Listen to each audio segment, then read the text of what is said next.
Bem-vindos ao programa FisioChat, uma parceria da TV PUC com o curso de fisioterapia da PUC de São Paulo. E hoje o nosso tema é a volta dos estágios do curso de fisioterapia na pós-pandemia. Pós não, porque ainda estamos na pandemia, mas a gente quis trazer um pouquinho para vocês, como a gente se organizou como curso de fisioterapia para a volta dos nossos alunos, para os estágios práticos e também para as disciplinas práticas. E para a gente conversar um pouco a respeito disso, eu convido a minha colega, a coordenadora do curso de fisioterapia, a professora doutora Renata Escórcio. Bem-vinda, Renata. Olá, pessoal, como vai? É um prazer estar aqui falando sobre esse assunto, né? Que para a gente foi um desafio muito grande, né? Esse retorno. Então, vamos lá, falar sobre isso. Então, eu hoje, né, especialmente hoje, além de apresentar o programa, eu estou aqui também como coordenadora de estágio do curso de fisioterapia. Então, eu sou a coordenadora de estágio e a professora Renata, a coordenadora do curso. E aí, vamos contar aqui um pouquinho como é que foi esse desafio, mas foi um desafio, né, Rê? A gente teve que trabalhar duro, né, para conseguir fazer as coisas acontecerem, né? Foi muito duro o trabalho, mas eu acho importante enfatizar, vamos começar desde o início, né? É, a gente estava no período de estágio quando tudo começou, né? No início da pandemia, em março, então os alunos eles estavam, né, já no quinto ano, então, segundo período de estágio, eles têm 3 períodos de estágio, né, obrigatório. Então, e justo quando chegou a pandemia aqui, eles estavam no segundo período de estágio. Então, para a gente foi muito desafiador no sentido de pensar aquele momento, né? Para a gente foi tudo muito, aquele momento ainda era tudo muito nebuloso. A gente não tinha a dimensão do que vinha a ser essa pandemia aqui no Brasil. A gente não tinha tanta clareza a respeito das formas de contaminação, das formas de disseminação e também da gravidade. A gente já tinha o conhecimento por meio dos estudos e tudo que a gente vinha ouvindo dizer a respeito dos outros países, né, que estavam enfrentando e estavam no seu pico. Mas aqui no Brasil a gente não sabia ainda como isso ia se dar. Então, mesmo alguns locais querendo a nossa permanência, a nossa continuidade, a gente decidiu parar. Mas eu vou explicar uma coisa que é super importante. Esses lugares que queriam a nossa permanência é porque os fisioterapeutas, os profissionais do serviço, eles estavam sendo deslocados para atenderem esses pacientes mais graves e que estavam necessitando mais. Então, esses fisioterapeutas começaram a ficar nos setores fechados, né, nas UTIs que estavam recebendo esses pacientes. E nos demais setores, como as enfermarias, ficaram desassistidas. Então, por isso, eles queriam a nossa permanência, para que esses pacientes internados, né, enfermaria adulto, clínica médica, enfermaria pediátrica, para que esses pacientes não ficassem desassistidos. Então, no primeiro momento, esses pacientes acabaram ficando desassistidos porque nós decidimos, nós enquanto curso de fisioterapia, né, coordenação, professores e estudantes, nós achamos mais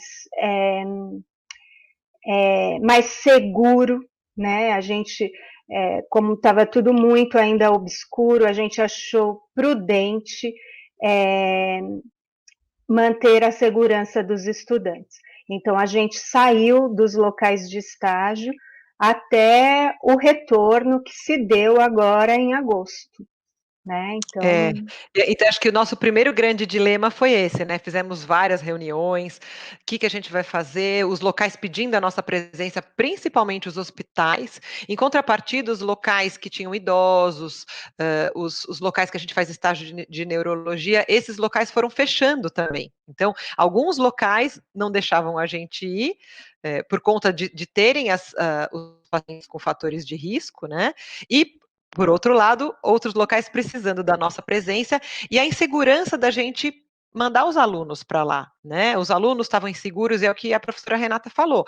A gente estava num momento de muita incerteza, né? E aí foi a nossa decisão. Como a gente também não poderia, se todos os locais nos requisitassem, seria uma decisão de repente mais fácil. Olha, eles estão precisando, vamos ver o que, que a gente faz. Mas ainda houve essa divisão entre os locais que a gente faz estágio. Alguns precisavam da gente, outros não queriam que nós estivéssemos lá, por conta dos pacientes serem de risco. Então, foi aí esse nosso primeiro dilema, encerrar os estágios presenciais naquele momento, né? E aí a gente fez toda uma adaptação, né, Rê? A gente manteve os alunos ativos, foi um desafio para a universidade. A gente teve uma semana lá entre o dia 20, a partir do dia 20 de março, se eu não me engano, de um treinamento intensivo, né, de plataformas para dar as aulas online, metodologias.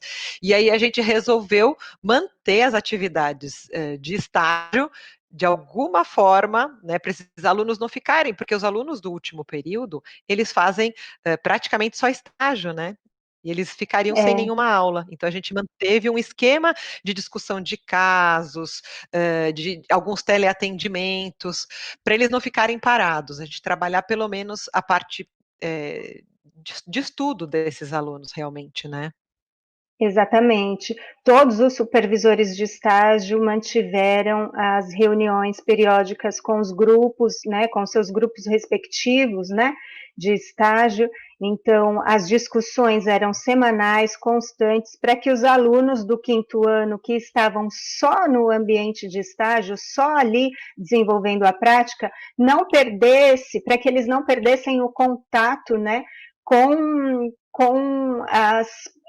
as condições clínicas, com a forma de atuação, né? Então, tudo isso era discutido periodicamente, constantemente, com os grupos de estágio.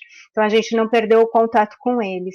E depois, todo o planejamento, né, se deu com muita organização, né, com muitas reuniões, com muita conversa, e a gente começou já a se planejar desde abril para o segundo semestre, né? Então,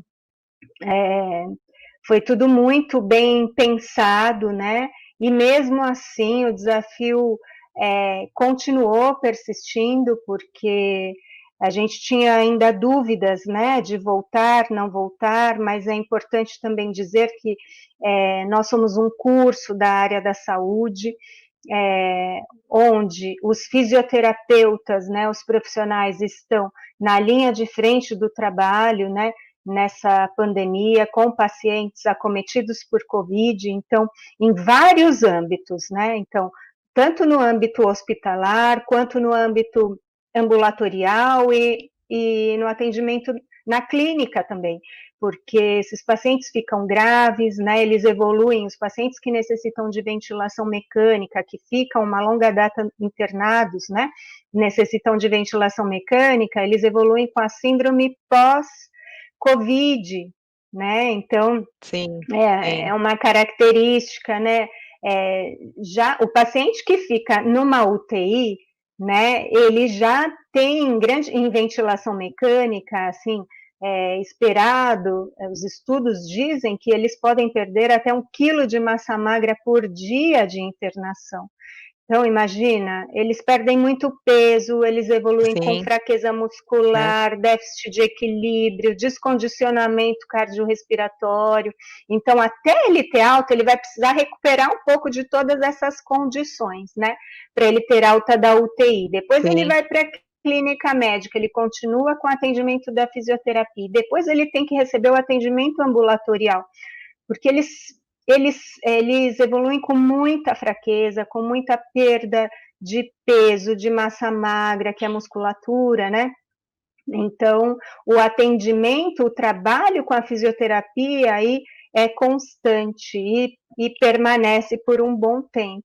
Então, nós somos um curso da área da saúde, os nossos alunos estão no último ano de graduação, e para eles se formarem, eles precisam ter, pelo menos de acordo com a última portaria, aí por conta da pandemia, alguns cursos da área da saúde, como fisioterapia, medicina, enfermagem, eles precisam fazer essa parte prática para poder se formar. E de acordo com essa portaria, eles precisam cumprir pelo menos 75% da carga horária correspondente aos estágios. Então, a gente teve muito planejamento, reuniões com os estudantes, e a maioria quis voltar para os locais de estágio. Então, a gente decidiu voltar, além de tudo, os locais onde a gente fazia, né?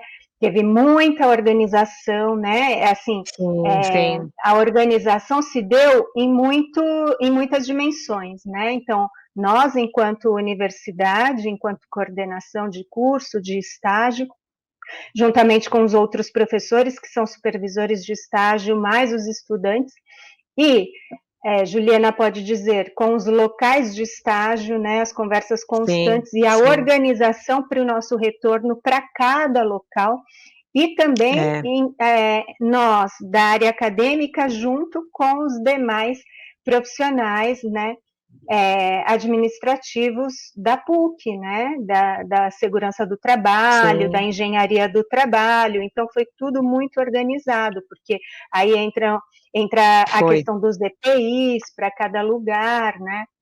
Então, Sim. e além disso, desse retorno que se deu desde agosto, os alunos estão fazendo um dia de reposição. Eles tinham um dia livre, né? Então, esse dia livre que eles já tinham na grade, eles estão fazendo reposição dessas horas no local onde eles deixaram de fazer o estágio. Então, tudo foi muito bem organizado. Sim, e então esse foi aí o nosso segundo dilema, né? Então, o primeiro foi como a gente se organizaria numa situação que de repente mudou totalmente, e aí num segundo momento, quando a gente decidiu que a gente voltaria, como é que a gente se organizou, né? Então teve essa conversa para cada local de estágio. Então o hospital tinha uma demanda, os estágios de neurologia tinham outra. As UBSs, né, os estágios de saúde coletiva tinham outra. E nós tivemos que nos adaptar, nós, os supervisores de estágio, os preceptores, para poder contemplar tanto a necessidade dos pacientes e dos locais de estágio, quanto as necessidades pedagógicas dos nossos alunos, porque é como a professora Renata falou, para os nossos alunos se formarem e a gente poder colocá-los no mercado de trabalho, a gente tem que garantir que a gente está colocando um profissional capacitado, que além de ter o conteúdo teórico, ele tem que saber colocar esse conteúdo em prática, e a gente só consegue isso por estágio. Né? Então, a gente, inclusive, está oferecendo para os nossos alunos mais do que os 75% que é exigido pela medida provisória que foi assinada na época da pandemia. Então, nós fizemos um planejamento, nós estamos dando essas reposições para os nossos alunos e eles vão sair com uma formação muito completa, assim, mesmo dentro de uma pandemia, né, Renata? Acho que a gente conseguiu organizar tudo isso com a ajuda de todo esse pessoal que você falou, além dos locais, né, com adaptações, lógico, porque a gente foi obrigado a diminuir o número de pacientes, respeitar distanciamento, adaptar os locais, mas os alunos estão aprendendo muito, eles estão muito contentes. E eu trouxe até aqui, a gente vai ter agora um vídeo da nossa, acho que uma das a reitoria, toda a parte aí acadêmica administrativa da PUC ajudou bastante a gente nesse momento, né? A gente se reuniu bastante com eles. E nós temos aqui um depoimento da nossa pró-reitora de graduação, a professora Alexandra Geraldini. Vou passar para vocês assistirem. A PUC é um organismo vivo, complexo e dinâmico. E tem conseguido reagir e responder muito bem aos desafios trazidos por essa pandemia terrível que estamos vivenciando. Mas desde a tomada de uma decisão até a sua execução, há um longo percurso. Então, lá no mês de março, uma vez definida, tomada a decisão de suspender as atividades presenciais, houve um tempo de processamento e organização para execução da decisão.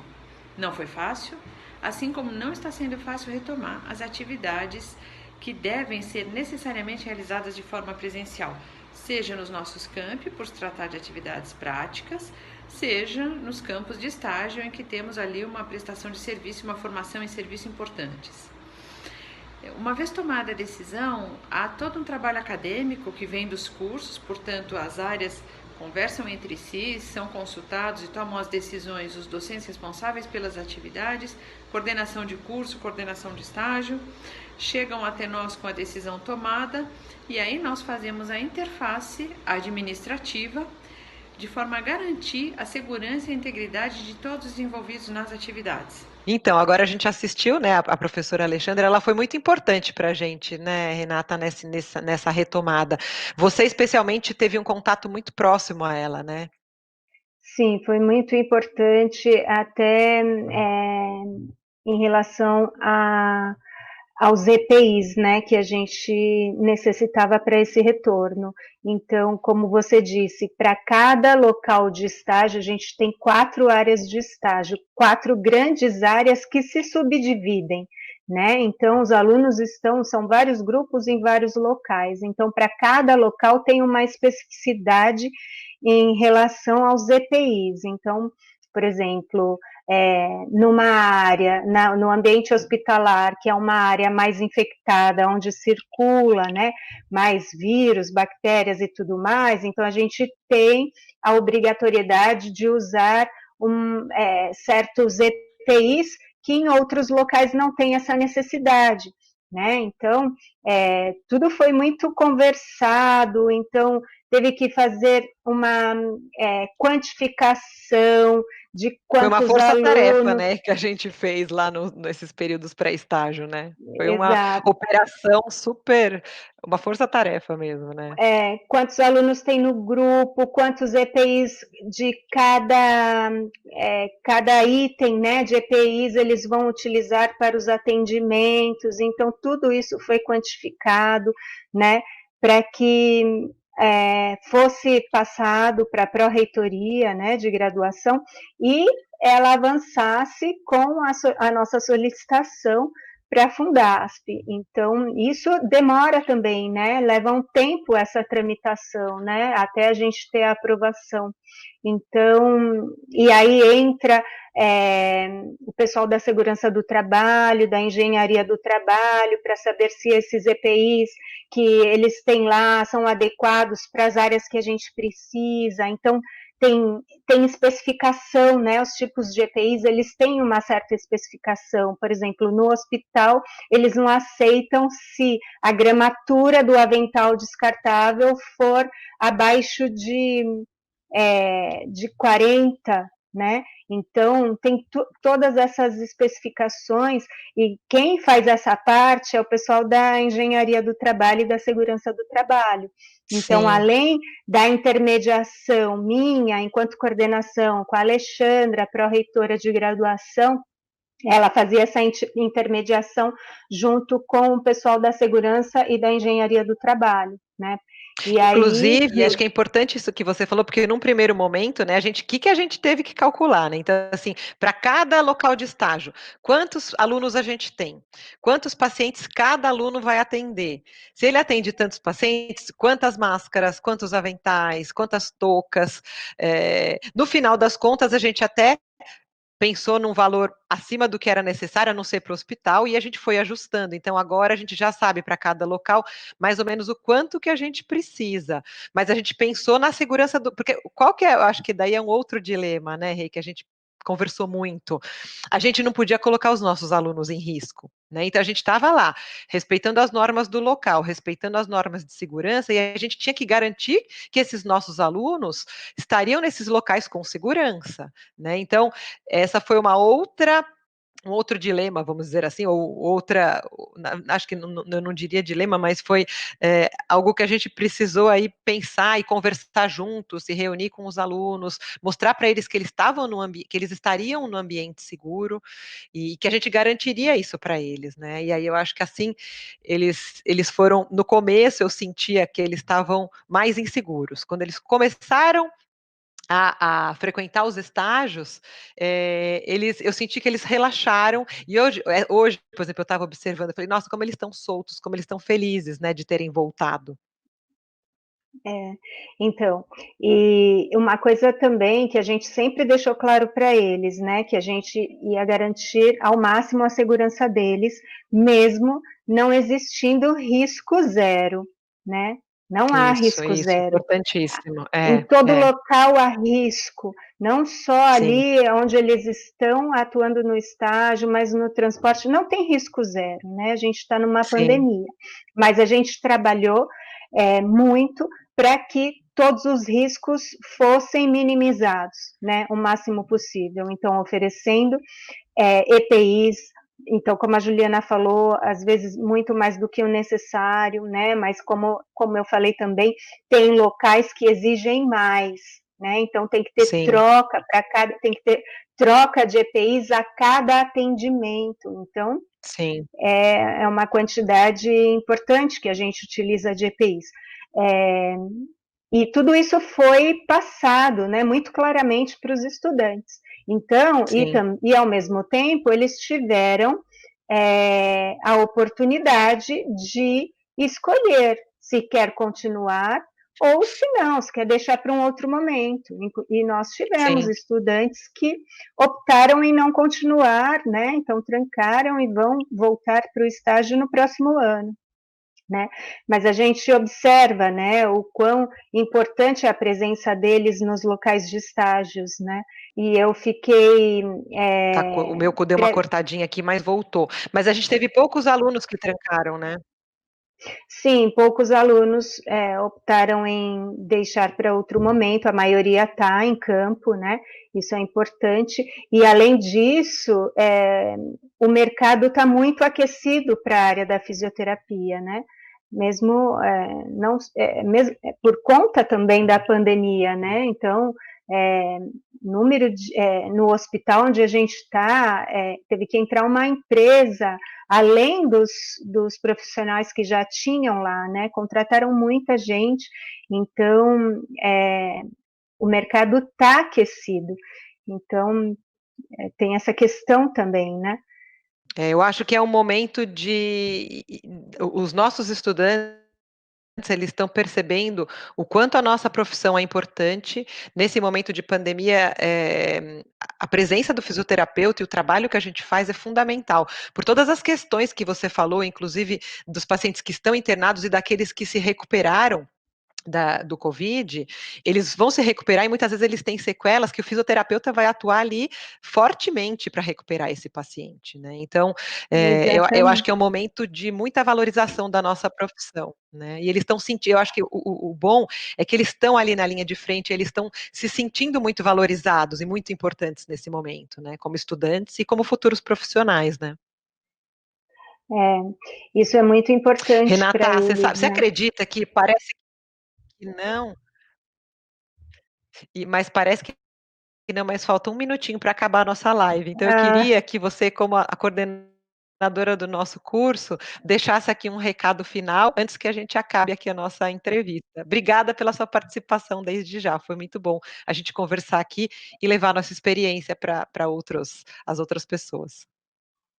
eu que agradeço.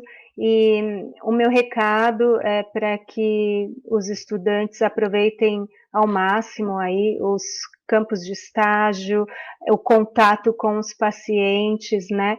Porque é a partir daí que eles vão para a vida profissional, né? Então, a gente está trabalhando muito para que eles tenham essa vivência que é muito enriquecedora nesse momento que eles estão na graduação. Obrigada mais uma vez a você pela participação, e nós temos muito orgulho do nosso curso, dos alunos que nós formamos, e isso é resultado de um trabalho sério, de um trabalho de equipe, e nesse momento aí dessa pandemia, com tantas dificuldades, a gente conseguiu ver isso de maneira muito evidente.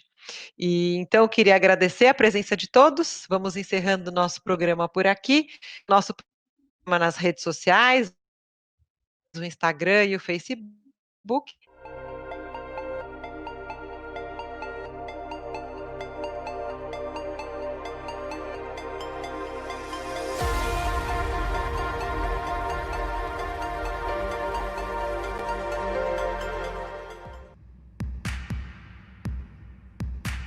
A nossa educação tem sido baseada em um modelo de uma sociedade industrial, né, que está sendo superado aos poucos por uma economia do conhecimento. Então, se até o momento o tipo de educação que tivemos deu conta, e todos nós somos frutos disso em alguma medida, agora vai deixando de dar. As gerações que estão chegando são muito diferentes, vêm muito impactadas, e as necessidades da sociedade também têm mudado muito. E a universidade tem que, portanto, acompanhar isso tudo. Agora, eu já faria aqui um recorte dizendo que, como tema importante que eu gostaria de ver retomado ao longo dessa nossa conversa, seria que impactos a nossa universidade tem promovido na sociedade. Como é que a gente tem contribuído, por exemplo, para reduzir desigualdades? Como temos contribuído para acabar com a exclusão, para promover a equidade? Então, esse é um ponto que eu gostaria muito de ver retomado por todos nós ao longo da nossa conversa.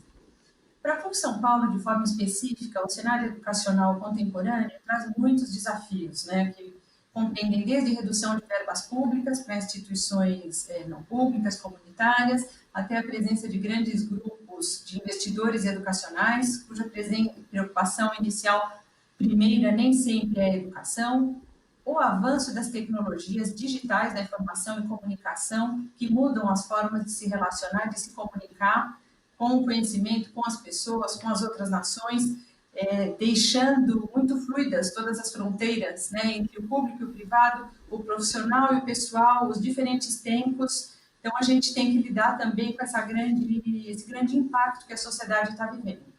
E nós temos uma instituição tradicional que honra a sua história, que tem um compromisso ético, científico e moral com o avanço da sociedade, mas que tem, por exemplo, uma boa parte do corpo docente que não domina o uso dessas ferramentas, das tecnologias digitais, de informação e comunicação, nos processos educacionais. Então, esse é um desafio bastante grande para todos nós, e se não dominam em sala de aula, no processo, também não muito em sala de aula.